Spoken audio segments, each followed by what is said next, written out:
육소봉전기, 고룡원저, 제45장.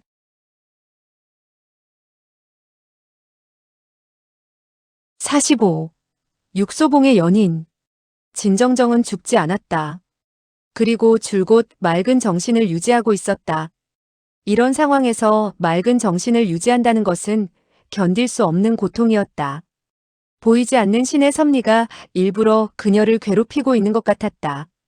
지금 육소봉은 비록 그녀를 다른 방으로 안고 들어가 조용히 침상에 눕혔지만 그렇다고 그녀의 고통이 끝난 것은 아니었다. 어쩌면 죽음만이 그녀를 고통에서 해탈시켜 줄 수 있을 것이다. 고통이 참을 수 없을 경지에 달하면 죽음은 전혀 두려운 것이 아니다. 그녀는 죽고 싶었다. 정말로 죽고 싶었다. 육소봉이 속 시원하게 자기를 해탈시켜 주기를 바랄 뿐이었다. 하지만 그녀는 자신의 생각을 드러내지 않았다. 왜냐하면 그녀는 어렸을 때 들었던 한 가지 교훈을 아직도 잊지 않았기 때문이다. 내가 죽고 싶을수록 남은 한사코 너를 살게 만든다. 내가 죽기 싫어할 때는 남은 한사코 너를 죽이려고 한다. 그녀는 아직도 이 교훈을 기억하고 있었다. 그녀 역시 죽기 싫어하는 사람이 하나둘씩 자기 앞에서 죽어가는 것을 똑똑히 지켜보았다. 또한 벌써 죽어야 할 사람이 아직도 멀쩡하게 살아있는 것도 많이 보아왔다. 육소봉은 줄곧 조용히 침상맡에 서 있었다. 그녀는 육소봉의 마음도 편치 않다는 것을 알 수 있었다. 어느 누구라 하더라도 경심동백한 일을 겪으면 마음이 편할 리가 없었다. 진정정은 갑자기 억지로 웃음을 지어 보였다. 당신이 여기까지 오다니 뜻밖이에요. 당신은 벌써부터 날 의심하고 있었어요? 육소봉은 부인을 하지 않았다. 진정정이 다시 말했다. 난 줄곧 빈틈없이 일을 진행해 왔다고 생각했어요. 만약 초초가 좀 더 신중을 기해 그 상자 속에 들어있는 돌을 노출시키지 않았다면 당신은 어쩌면 나를 의심하지 않았을지도 몰라요. 육소봉은 침묵을 지켰다. 한참 후에야 그는 천천히 입을 열었다. 상자 속에 돌이 들어있는데도 정정은 그것을 받아들였고 초초와 정정은 원래 어렸을 때부터 아는 사이였는데 일부러 모른 척했소. 그 두 가지 일만 하더라도 나의 의심을 사기에 충분했소. 하지만 결정적인 단서는 그것도 아니었소. 진정정이 물었다. 결정적인 것은 무엇이었죠? 육소봉이 대답했다. 바로 그 흑곰이었소. 진정정이 되물었다. 흑곰이라고요? 육소봉이 말했다. 냉홍아는 자기가 흑곰을 봤다고 생각했지만 사실 그것은 흑곰의 가죽을 쓴 사람에 불과했소. 그 사람은 비밀스러운 일을 해야만 했는데 사람들이 그를 쉽게 알아볼 수 있기 때문에 곰가죽을 뒤집어서 남의 이목을 속이려 했던 것이오. 흑곰을 발견하면 누구나 도망갈 테니까. 진정정이 말했다. 당신이 그 사람이 바로 나라고 생각했나요? 육소봉은 고개를 끄덕였다. 그렇소. 진정정이 말했다. 내 방에 있는 곰가죽 때문인가요? 육소봉이 말했다. 내가 정정의 침실에 들어가리라고는 아마 생각지 못했을 것이요. 나로서도 정말 우연한 일이었으니까. 진정정은 한숨을 내쉬었다. 내 침실에는 여지껏 외간 남자가 들어온 적이 없어요. 그 점은 당신이 정확하게 맞추었어요. 육소봉이 물었다. 그럼 틀린 것도 있단 말이오? 당신이 내 침실로 들어오게 된 것은 내가 우연히 쓰러졌기 때문이 아니에요. 그때 난 기절하지 않았어요. 그녀의 음성은 비록 미약했지만 한자 한자 또렷했다. 왜냐하면 그녀는 스스로 자신을 제어해야만 했기 때문이다. 그녀는 말을 이었다. 당신을 침실로 안내한 것은 당신이 나를 안아일으키는 순간 생전 느껴보지 못한 야릇한 감정을 느꼈기 때문이에요.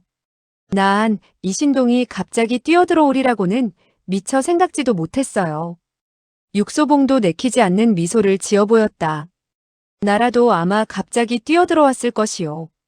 진정정이 말했다. 똑같은 곰가죽이 2장 있었죠. 하나는 이하의 것이었어요. 육소봉이 말했다. 그날 두 사람이 나찰패를 숨기러 갔을 때 몸에 바로 그 곰가죽을 두르지 않았소? 진정정이 말했다. 그때는 이미 밤이 깊었고 우리는 냉홍아가 혼자 그곳에 있으리라고는 미처 생각지 못했어요. 내가 그녀를 보았을 때 그녀도 당연히 나를 보았겠지요. 하지만 그녀는 당신의 얼굴을 보지 못했소. 그녀는 당신을 흑곰이라고 생각했으니까. 진정정은 쓴웃음을 지었다. 어쨌든 나는 마음이 놓이지 않았어요. 여자는 원래 의심이 많으니까요. 육소봉이 그녀의 말을 받았다. 그래서 그녀가 다시 그곳으로 가는 것을 보고 뒤쫓아가 입을 봉하기 위해 죽였군. 진정정은 뜻밖에도 시인했다. 그녀가 나를 알아보는 순간 그녀의 표정을 나는 아마도 영원히 잊지 못할 거예요. 육소봉이 말했다. 정정은 그 순간 약간의 두려움을 느껴 일격을 전개한 후 즉시 떠났겠군. 진정정이 말했다. 나는 그녀가 곧 죽을 것이라는 것을 알고 있었기 때문이죠. 육소봉이 말했다. 하지만 한 가지 소홀한 것이 있었소. 사람은 죽기 직전에 정신이 가장 맑아질 수 있다는 것을.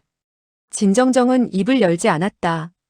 그녀는 지금 가장 정신이 맑았다. 육소봉이 다시 말했다. 그래서 그녀는 죽기 직전에 드디어 그 전에 보았던 흑곰이 바로 정정이며 또한 나찰패를 그곳에 숨겼다는 것을 떠올려 안간힘을 써서 그날 정정과 이하가 나타났던 곳으로 기어갔던 것이요. 진정정이 말했다. 그래서 우리가 나찰패를 그곳에 숨겼다는 것을 알게 되었나요? 육소봉은 시인했다. 그렇소. 진정정이 갑자기 냉소를 흘렸다. 그렇다면 그녀의 죽음은 단지 그녀에게 도움이 됐을 뿐인데 왜 가슴 아파하는 것이죠? 육소봉은 무슨 말을 하려다가 삼켜버렸다. 진정정이 다시 말했다. 가슴 아파야 할 일을 당신은 오히려 기뻐하고 있군요. 육소봉은 입을 다문 채 그녀의 다음 말을 기다렸다. 진정정의 말이 이어졌다. 그날 내가 당신을 찾아간 것은 송별주를 대접하려는 것이 아니었어요. 당신에게 관심이 있거나 당신이 좋아서도 아니었어요. 단지 이신동이 이하의 시체를 얼음 속에 파묻게끔 시간을 주기 위해 당신을 붙잡고 있었던 거예요. 그래서 어쩔 수 없이 그 치욕적인 일을 참아낸 것이죠. 사실 당신이 내 몸에 손을 대는 순간 나는 구역질을 하고 싶었어요. 육소봉은 갑자기 웃었다. 난 알겠소. 무엇을 안다는 것이죠? 당신은 지금 죽고 싶어 한다는 것을. 진정정이 말했다. 내가 왜 죽고 싶어 한다고 생각하는 것이죠. 육소봉이 말했다. 정정은 줄곧 나를 분노시키려고 노력하고 있어. 나로 하여금 살수를 전개하도록 유도하고 있는 것이요. 진정정은 냉소를 흘렸다. 난 당신이 살인할 배짱이 없다는 것을 잘 알고 있어요. 줄곧 남이 사람을 죽이는 것만 봤을 뿐이지 자신이 직접 사람을 죽일 만한 배짱은 없어요. 육소봉은 다시 웃었다. 그는 갑자기 몸을 돌려 밖으로 걸어나갔다. 진정정이 소리쳤다. 지금 무엇을 하자는 것이죠? 마차를 준비하려는 것이요. 육소봉이 말했다. 정정은 말도 못하고 걸을 수도 없기 때문이요. 그럼 나를 데려갈 생각인가요? 그대의 혈도에 박힌 암기를 난 비록 뽑아낼 수 없지만 그것을 뽑아낼 수 있는 사람은 알고 있어. 그럼 당신은 왜 내가 죽게 내버려 두지 않는 것이죠? 육소봉은 담담하게 말했다. 오늘은 이미 너무 많은 사람이 죽었소. 그는 고개도 돌리지 않고 밖으로 걸어나갔다. 진정정은 그가 걸어나가는 것을 지켜보며 천천히 눈물을 흘리더니 드디어 대성통곡을 했다. 그 눈물은 슬픔인지 아니면 회한인지 아니면 감격의 의미가 담겨져 있는지 알 수 없었다. 어쨌든 어느 누구나 울고 싶을 때 울 수 있다는 것은 평등한 권리였다. 육소봉은 물론 그녀의 울음소리를 들을 수가 있었다. 그는 원래 그녀가 울기를 바라고 있었다. 한바탕 울고 나면 고통과 슬픔 그리고 회한이 여과될 수 있을 것이다. 그러고 나면 아마 살고 싶은 의욕이 생길 것이다.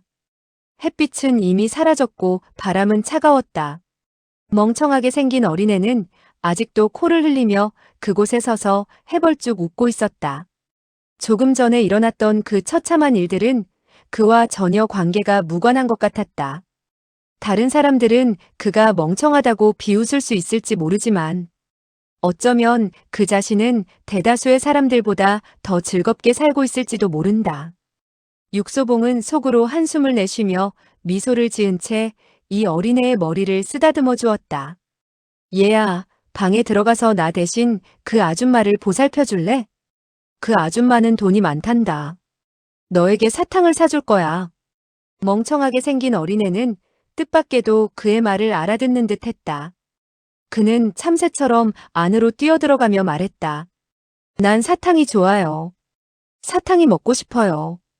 육소봉은 다시 한숨을 내쉬었다. 그가 문 밖으로 걸어 나오자마자 불쑥 내밀어지는 손이 있었다. 예상했던 일이다. 세한 사무가 틀림없이 바깥에서 그를 기다리고 있을 것이라는 것을 알고 있었다. 고송이 먼저 입을 열었다. 내놓게. 육소봉은 눈을 깜빡거리며 말했다. 돈을 달라는 것이요? 아니면 밥을 달라는 것이요. 고송은 화가 치밀어 얼굴이 새파랗게 변했다. 어쩌면 이번엔 자네의 목숨을 내놓아야 할지도 모르지.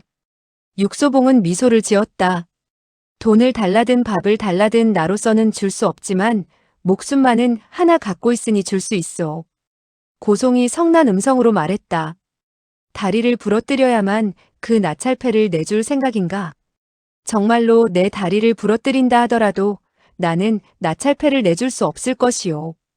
고송이 안색이 변했다. 그게 무슨 뜻이지? 그것은 내가 묻고 싶은 말이요. 당신은 무슨 뜻으로 나찰패를 원하는 것이요? 내가 언제 당신에게 나찰패를 준다고 약속했소? 고송이 싸늘히 외쳤다. 그럼 누구에게 줄 생각인가? 육소봉은 간단하게 대답했다. 나모자. 고송이 말했다. 꼭 그에게 줘야 하나? 꼭 그에게 줘야 하오. 왜지? 그에게 나찰패를 내주고 한 가지 되찾아올 생각이요. 고송이 다시 물었다. 무엇을 되찾아오겠다는 것이지? 나의 결백이요. 육소봉은 그를 응시했다. 고송은 말했다. 자네는 그 나찰패를 차지할 생각을 한 번도 해본 적이 없나? 육소봉은 주저하지 않고 대답했다. 생각은 했었소. 고송이 다시 물었다. 그럼 지금도 그렇게 생각하고 있나? 지금도 그렇게 생각하오. 고송은 다시 안색이 변했다. 육소봉은 담담하게 다음 말을 이었다. 나는 하고 싶은 일이 많소. 때로는 황제가 되고 싶지만 지루할까봐 생각을 바꿨소. 때로는 재상이 되고 싶었지만 너무 바쁠 것 같아 생각을 바꿨고, 때로는 부자가 되고 싶었지만 누가 내 돈을 훔쳐가면 어쩌나 하는 노파심이 생겨 생각을 지웠소. 때로는 마누라를 얻고 싶었는데 잔소리가 듣기 싫어서 생각을 달리했소. 그리고 심지어 어떤 때는 당신의 뺨을 때리고 싶었는데 일이 귀찮게 될까 그것도 생각을 바꿨소. 고송은 웃음을 금치 못했다. 그러나 곧 심각한 표정으로 되돌아갔다. 자네가 하고자 하는 일은 많았지만 한 가지도 뜻대로 하지 못했겠군.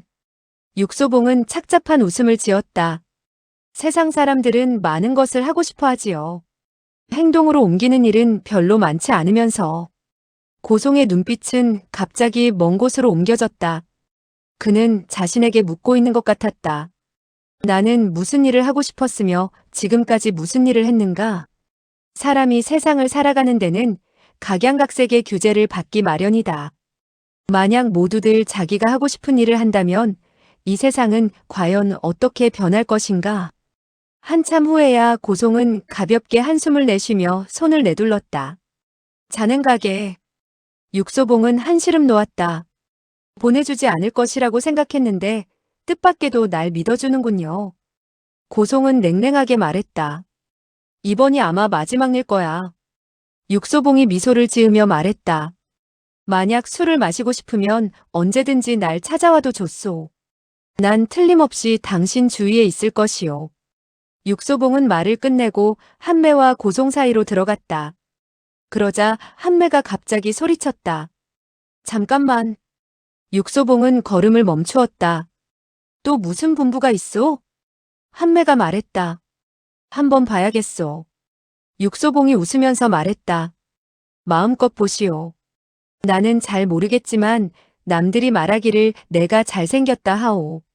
한매의 얼굴에는 웃음이 없었다. 표정도 없었다. 냉랭하게 말했다. 내가 보고자 하는 것은 너의 얼굴이 아니야. 그럼 나의 무엇이 보고 싶단 말이오? 고송이 대신 대답했다. 자네의 무공을 보고 싶다는 것이겠지. 육소봉의 웃음은 즉시 쓴웃음으로 변했다. 역시 내 얼굴을 보는 것이 좋을 것이요. 다른 것은 몰라도 내 얼굴이 내 무공보다 훨씬 보기 좋다는 것은 장담할 수 있어. 한매는 그를 더 이상 쳐다보지도 않고 갑자기 몸을 돌렸다. 나를 따라오게. 육소봉은 잠시 망설이며 고죽과 고송을 번갈아 쳐다보았다. 두 사람의 얼굴에는 아무런 표정도 찾아볼 수 없었다.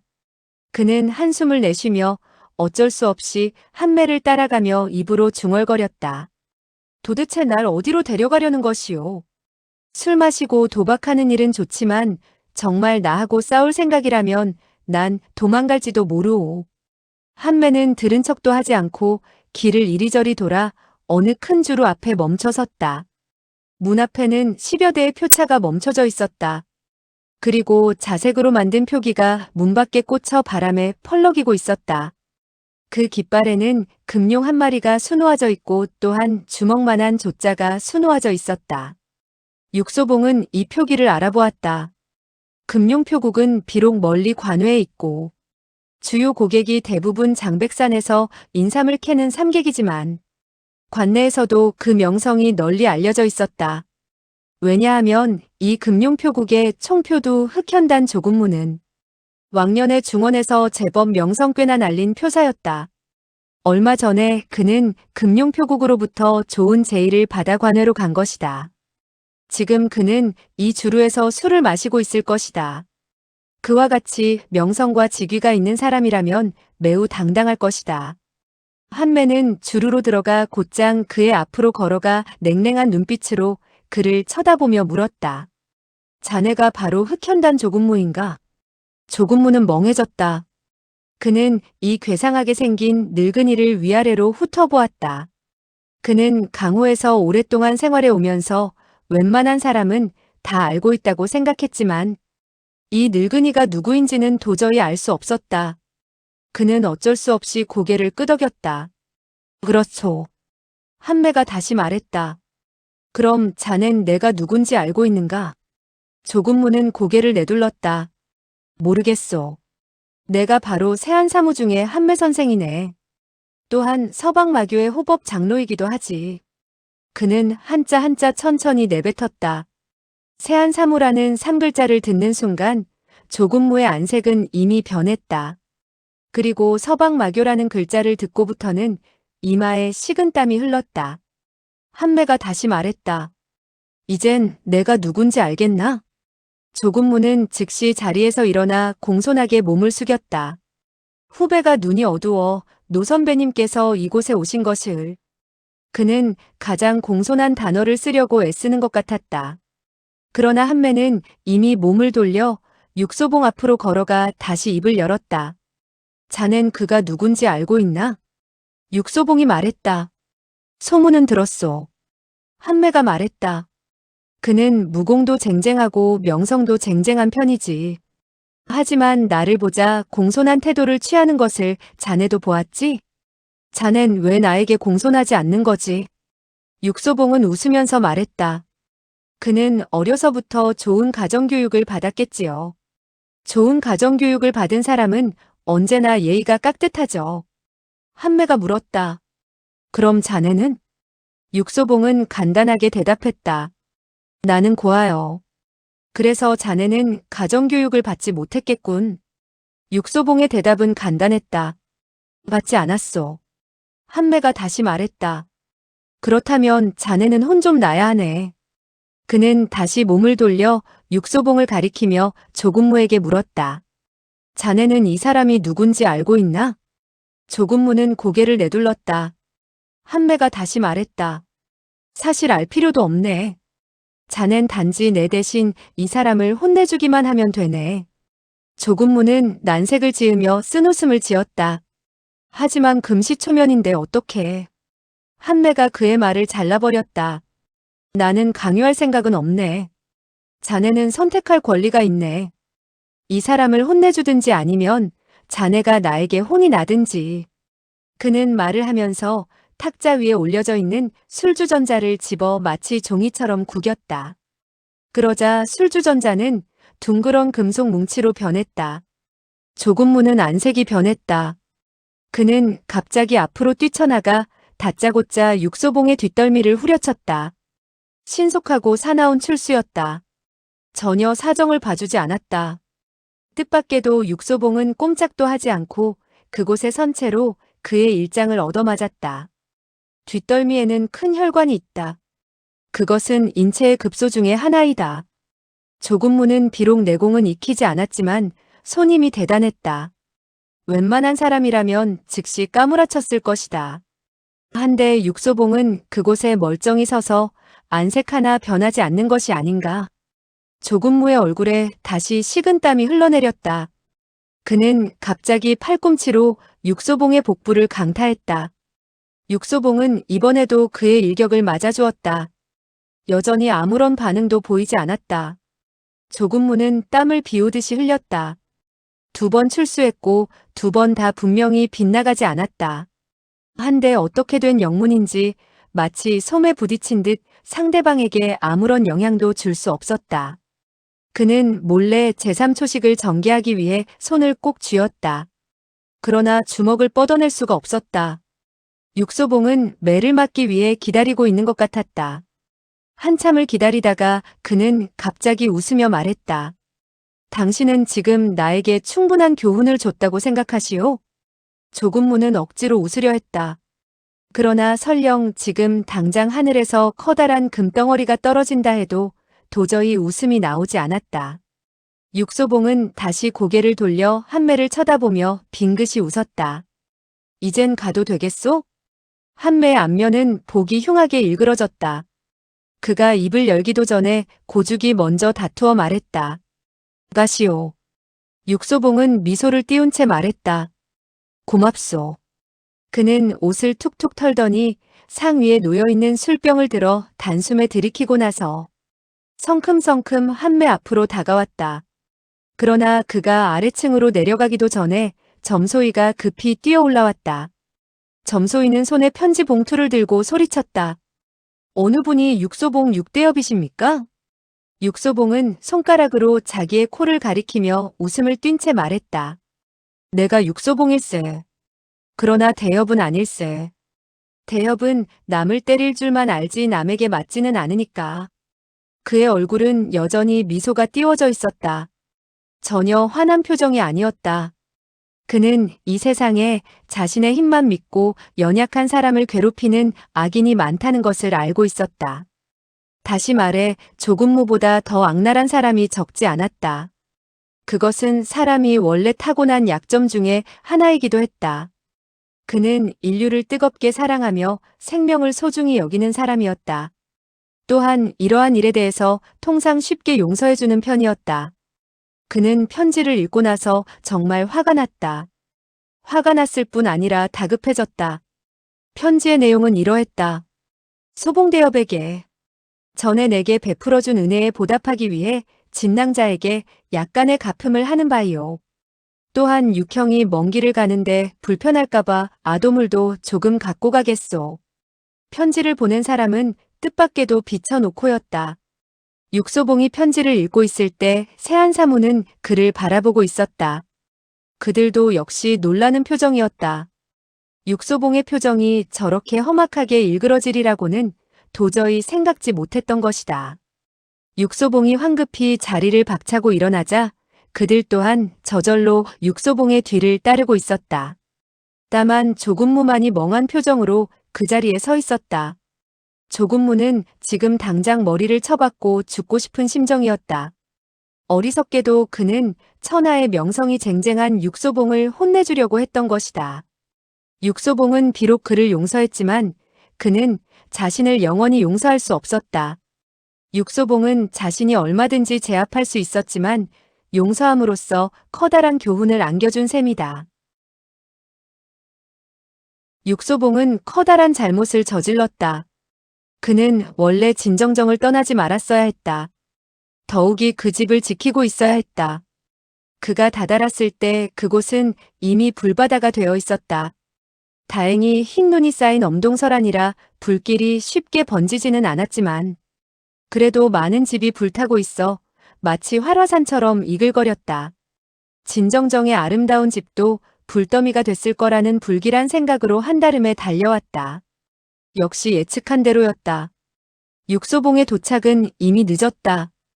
이글거리는 불길이 그의 얼굴을 벌겋게 비춰졌고 그 불길을 받은 육소봉의 두 눈은 붉게 충혈되어 이글거렸다. 그러나 불끈 쥔 두 손은 얼음장처럼 차가웠고 그 마음은 더더욱 냉랭해져 갔다. 골목 안은 온통 아수라장이었다.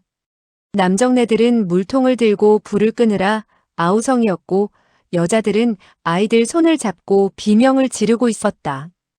아이들의 울음소리도 곳곳에서 들렸다. 평범한 삶을 살아가는 사람들이었다. 누구에게도 피해를 주지 않고 사는 선량한 사람들이었다. 그러나 지금은 원인 모를 핍박에 휘말려 생사지경에 놓인 것이다. 육소봉은 몸을 돌려 한매를 바라보며 싸늘하게 외쳤다. 당신도 똑똑히 보았소? 한매가 대답했다. 무슨 말을 하는 거죠? 육소봉은 한매를 노려보았다. 바로 당신이 불러온 재화요. 두 눈으로 똑똑히 확인하시오. 한매는 입을 다물었다. 그의 마음도 착잡했다. 육소봉이 다시 입을 열었다. 지금도 나의 무공을 보고 싶소? 한매가 말했다. 아까 보았잖소. 육소봉은 고개를 저었다. 아니요. 아까는 단지 내가 매를 맞았을 뿐. 이번엔 내가 때려주는 것을 보여주고 싶소. 이것은 도전이었다. 그는 여지껏 어느 누구에게도 이런 방법으로 도전한 적이 없었다.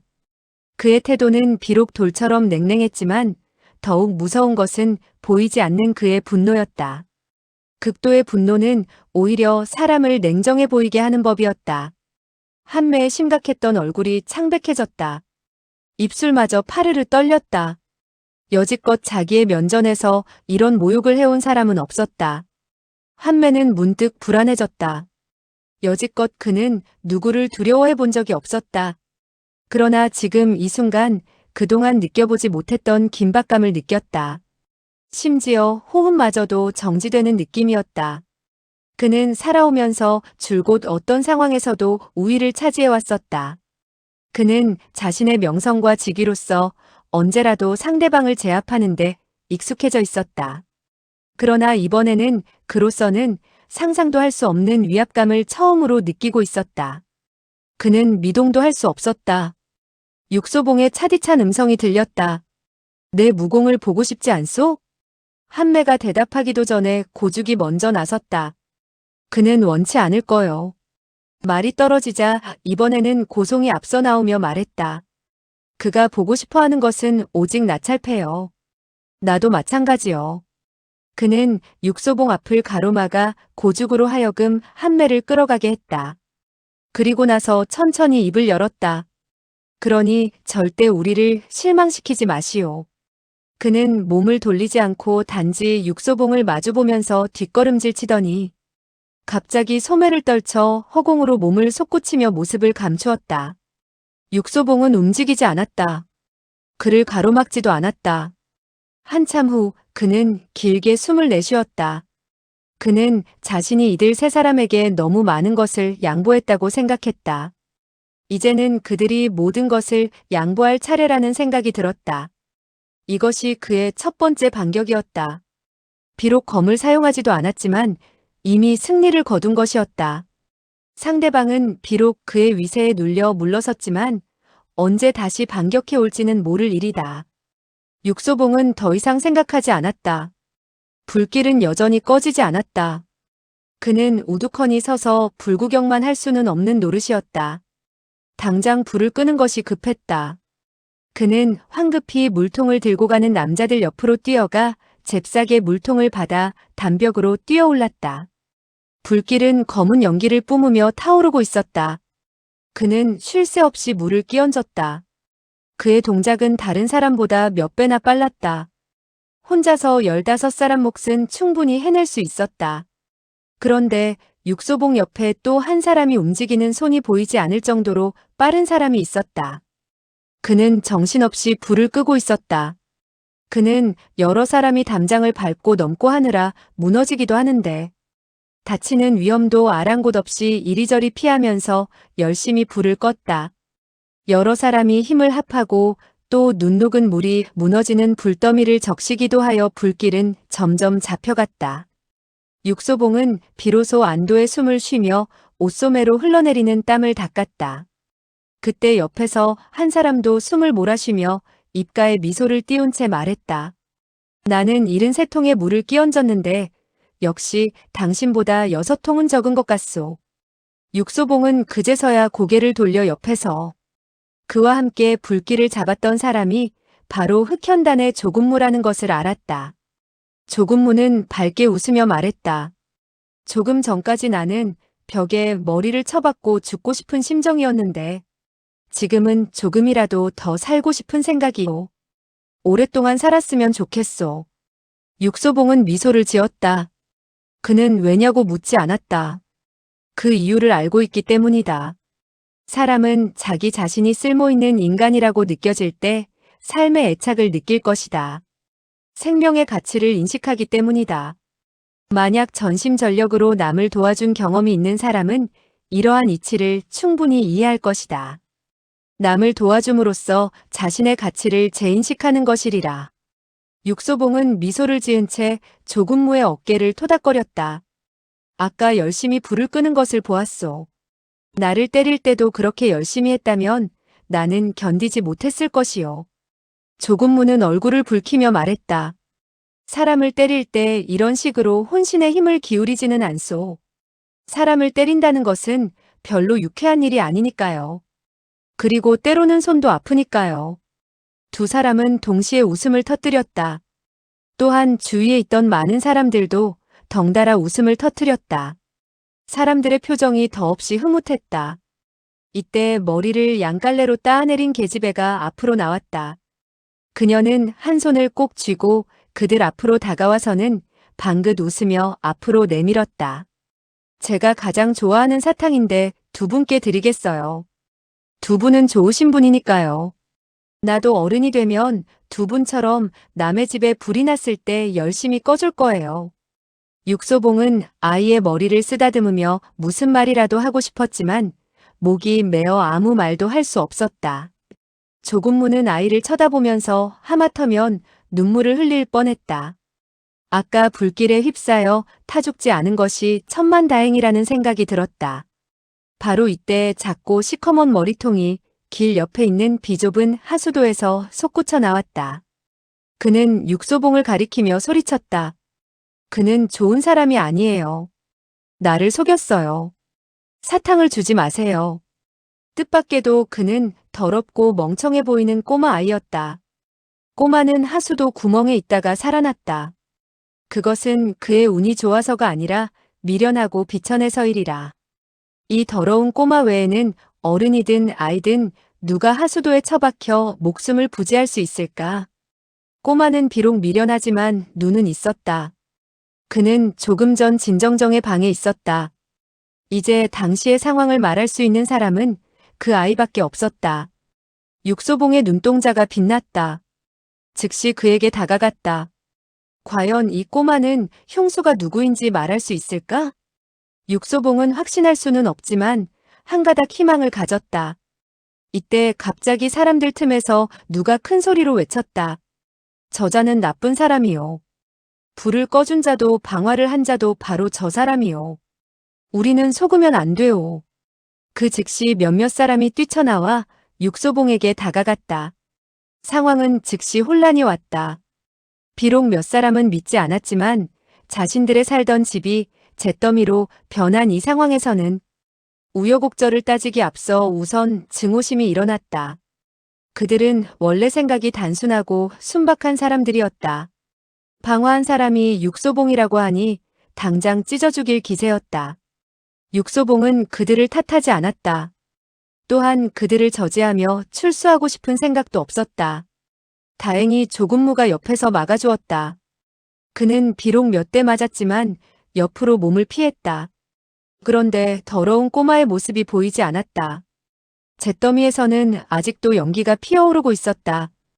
육소봉은 아래 십수를 깨물더니 갑자기 불씨가 남아있는 잿더미 속으로 뛰어들어갔다. 조근무 휘하에 있는 표사들이 달려와 육소봉을 찾기 위해 아우성치는 사람들을 진압했다. 조근무는 그들에게 자기가 줄곧 육소봉과 함께 있었으며 그는 절대 방어할 사람이 아니라는 것을 확인시키느라 급급했다.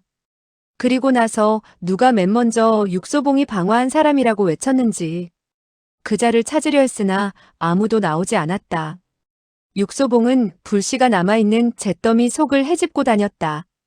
그는 도대체 무엇을 찾고 있는 것일까? 사람들이 하나둘씩 자리를 떠나자 조근무는 궁금한 것을 참지 못해 물었다. 무얼 찾고 있었소? 육소봉은 여전히 고개를 떨구고 이리저리 헤매었다. 그의 두 눈은 이상한 광채가 번득이고 있었다. 어떤 어려운 문제를 생각하고 있는 것인지 아니면 난해한 수수께끼를 풀고 있는 것인지 눈빛을 보고서는 도저히 알 수가 없었다.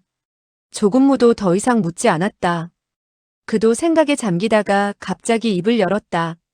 조금 전에 당신에게 누명을 씌운 자가 틀림없이 방화범일 거요. 육소봉은 한참 만에 무겁게 입을 열었다. 그들은 단지 방화 누명만 씌우려 한 것이 아니라 살인하여 입을 봉하려 했던 것이요. 조근무는 눈살을 찌푸렸다.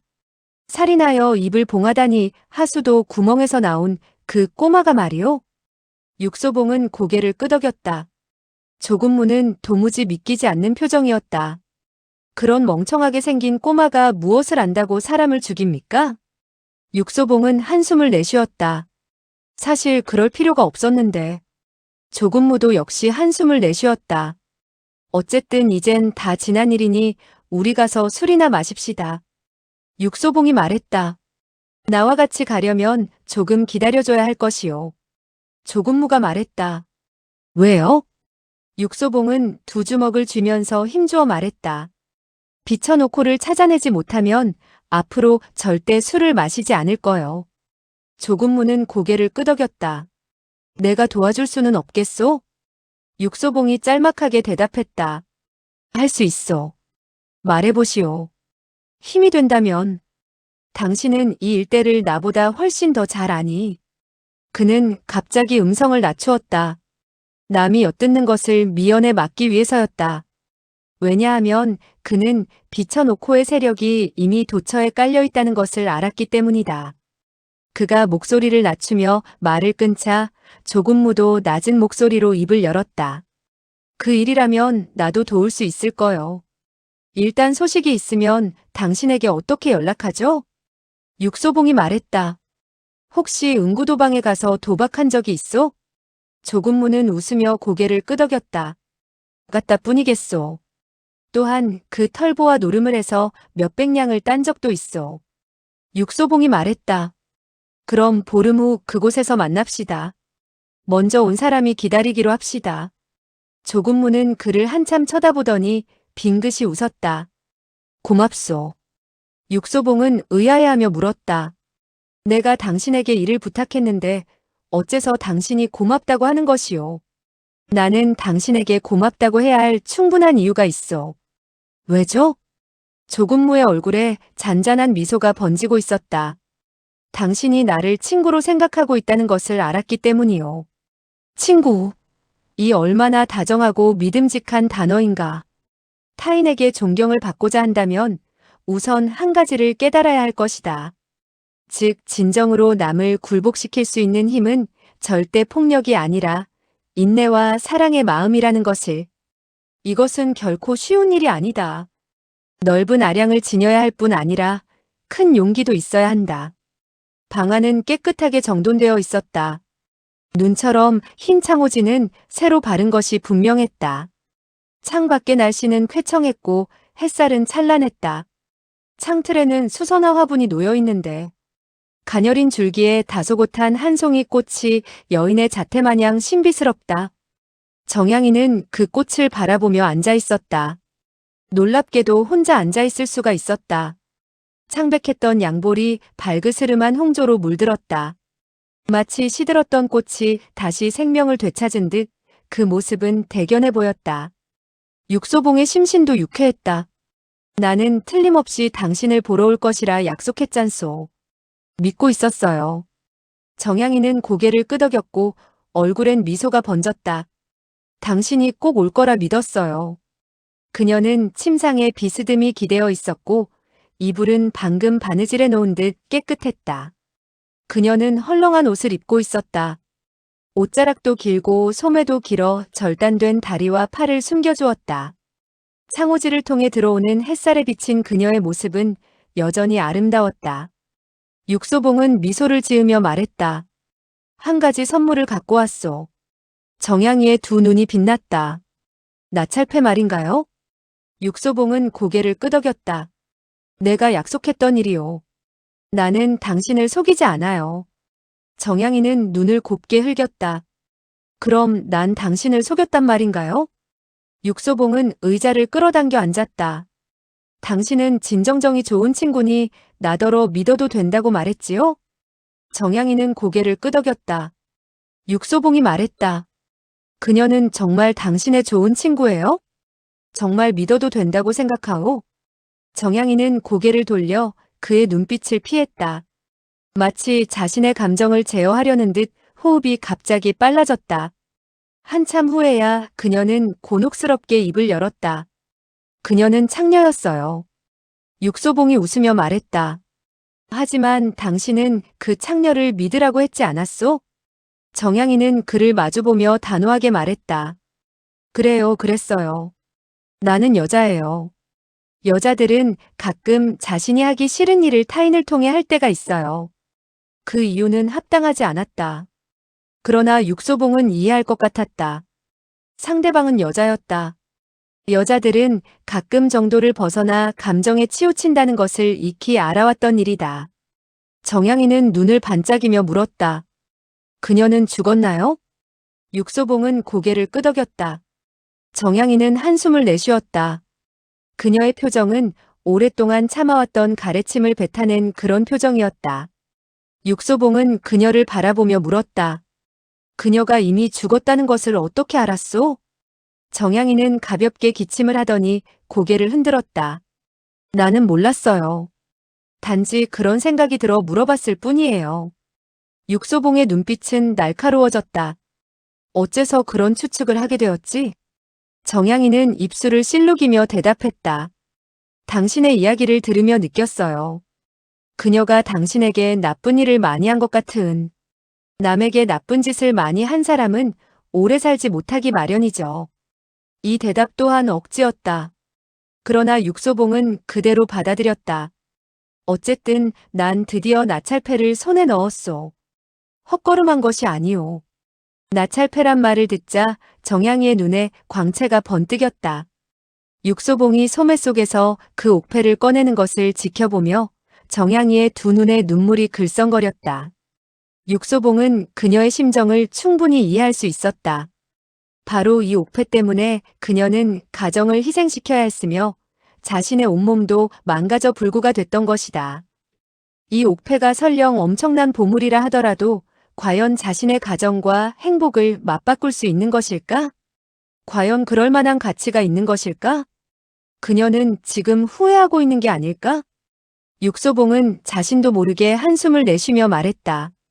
만약 이것이 내 것이라면 지금 당장 당신에게 주었을 것이요. 하지만 지금 정향이가 그의 말을 잘랐다. 더 이상 말하지 않아도 돼요.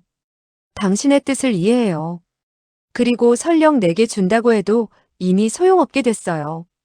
그녀는 눈물을 닦으며 다시 말을 이었다. 지금은 단지 한번 만져보고 싶을 뿐. 그녀는 이미 만져볼 수 있는 손이 없었다. 모든 것을 희생시켜가면서 바꿔온 이 옥패가 눈앞에 있지만 손을 내밀어 받을 수가 없었다. 이런 고통은 어느 누구도 견딜 수 없으리라. 그러나 그녀는 의연했다. 육소봉은 한숨을 내쉬며 억지로 웃어 보였다. 이것을 당신 몸 위에 올려놓겠으니 똑똑히 보기라도 하시오. 정향이는 고개를 끄덕였다. 그리고 육소봉이 그 옥패를 자기 가슴에 올려놓는 것을 지켜보았다. 그의 얼굴에는 형용할 수 없는 표정이 서려 있었다. 감격인지 위안인지 아니면 슬픔인지 종잡을 수가 없었다. 창문을 통해 쏟아지는 햇살이 옥패를 더욱 찬란하게 빛내주었다. 심지어 따사로운 느낌마저 주었다. 정향이는 고개를 숙여 옥패에 가볍게 입을 맞추었다. 마치 첫사랑의 연인에게 입맞춤을 하듯. 고마워요. 고마워요. 정향이는 계속해서 고맙다는 말을 하며 자신의 절단된 두 팔로 옥패를 들어 볼에 갖다 댔다. 육소봉은 차마 더 이상 그녀를 지켜볼 수가 없었다. 그의 기억에 그녀의 손은 하얗고 고드며 부드러웠다. 손톱은 언제나 봉숭아물이 들여져 장미 송이를 달고 있는 듯 아름다웠다. 그러나 지금은 무정한 손에 의하여 장미는 꺾어졌고 단지 앙상한 가지만 남아있을 뿐이다. 꺾인 장미는 내년에 다시 필 수 있지만 그녀의 아름다운 손은 다시 못 볼 것이다. 육소봉은 몸을 일으켜 등을 돌렸다. 그 순간 팍 하는 소리가 들렸고 육소봉은 순간적으로 몸을 돌렸다. 이때 한 줄기 빛이 창밖으로 날아갔고 정향이가 들고 있던 옥패가 보이지 않았다. 그리고 그녀의 가슴에서는 선혈이 뿜어져 나오고 있었다. 미소가 띄워졌던 그녀의 얼굴은 일그러졌고 급속히 창백해졌다. 눈가와 입가에 계속 경련이 일며 뭔가를 말하려는 듯 허우적거렸다. 그녀는 육소봉을 쳐다보았다. 빛나던 눈동자는 이미 잿빛으로 변해 있었다. 입가에 미소가 번졌지만 그것은 고통을 감추려는 처량한 웃음이리라. 일종의 웃음보다 비애가 더 곁들인 웃음일 것이다. 그녀는 간신히 말했다. 왜 뒤따라가지 않았죠? 육소봉은 고개를 저었다. 얼굴에는 동정과 연민만 있을 뿐 분노나 놀라움의 표정은 없었다. 그는 이런 결과를 이미 예측하고 있었던 것 같았다. 한참 후에야 그는 울적하게 입을 열었다. 당신은 또 속았군요. 정향이의 음성이 가느다랗게 새어나왔다. 나는 당신을 속였고 그는 나를 속였어요. 사람은 이렇게 속고 속이며 살아가나 봐요. 그녀의 음성은 끊어질 듯 이어지며 조그맣게 잦아들었다. 그녀의 음성에는 더 이상의 슬픔과 고통이 없었다. 그녀는 죽음에 임박하여 살아왔던 지난날의 삶의 굴레를 새삼 돌이키고 있었다. 복잡하지도 단순하지도 미묘하지도 간단하지도 않았던 그런 길이었다. 오직 이 순간이 되어야 비로소 인생이란 허무한 것임을 깨닫는 애달픈 중생. 정향이는 지금 그 문턱에서 깨달음을 얻고 있었다. 사람은 왜 죽는 마지막 순간이 되어서야 비로소 자신이 이미 오래전에 깨달았던 진실을 새삼스럽게 다시 깨닫게 되는 것일까?